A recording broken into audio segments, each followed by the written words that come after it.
আমাদের প্রিয় মুখ্যমন্ত্রী মমতা বন্দ্যোপাধ্যায় আগামীকাল এই হজরহাট মাঠে আসবেন।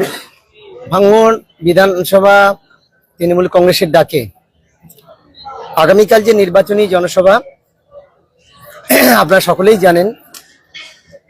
আমাদের প্রিয় মুখ্যমন্ত্রী মমতা বন্দ্যোপাধ্যায় আগামীকাল এই হজরহাট মাঠে আসবেন। কিছু সময়ের পরিবর্তন হয়েছে। আমি সমস্ত দলীয় কর্মী সমর্থকদের কাছে অনুরোধ করব যে কালকের বেলা 1টা থেকে 1:30টার মধ্যে আপনারা মাঠে প্রবেশ করবেন, কারণ আমাদের প্রিয় দিদি মুখ্যমন্ত্রী মমতা বন্দ্যোপাধ্যায় বেলা 2টোর সময় তিনি ল্যান্ডিং করবেন। যার কারণে আমি অনুরোধ বলবো, প্রথমে বেশি সময় থাকতে এসে খুব বেশি লাভ হবে না। 1টা থেকে 1:30টা আমাদের সময়, এই আধ ঘন্টার মধ্যে আমাদের মাঠ কানায় কানায় ভরাতে হবে। এটা ভাঙড় বিধানসভার সর্বস্তরে তৃণমূল কংগ্রেস কর্মী সমর্থক দরদি যারা আছেন, সহকর্মী সহযোদ্ধা যারা আছেন, তাদের সকলের কাছে আমরা অনুরোধ করব।